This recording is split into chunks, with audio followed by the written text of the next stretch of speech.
Welcome back to Essential Cocktails, everybody. Today I'm going to show you the easiest way to make clear ice, which is an amazing way to level up the visual appeal of your drinks. So, let's get started.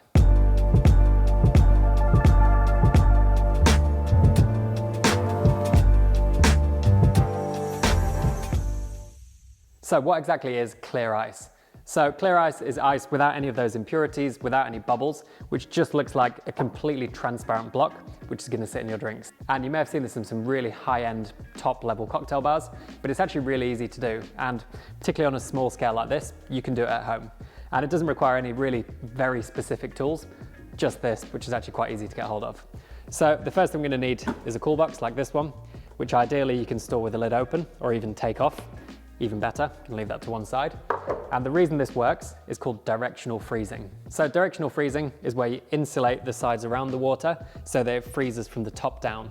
And in doing this, all of those impurities in the water actually end up at the bottom, which freezes last. And you get all the kind of really nice, clear, pure ice sitting on top. Other than that, you're just gonna need a tray to catch the ice in later, which does make a little bit of mess. You could use a sink, but a tray is more hygienic.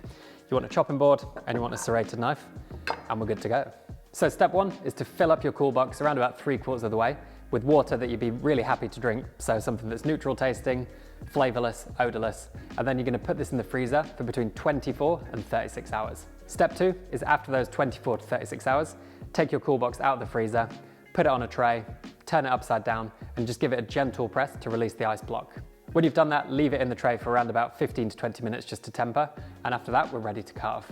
I recommend doing this with very clean hands for yourself, but if you're doing this in a commercial environment, you must always wear gloves. Once the ice is tempered, you want to start carving your ice, and this is actually really easy to do.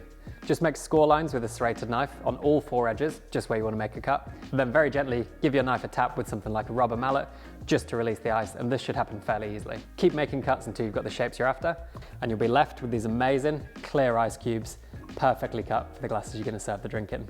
So this works really nicely with things like an old-fashioned.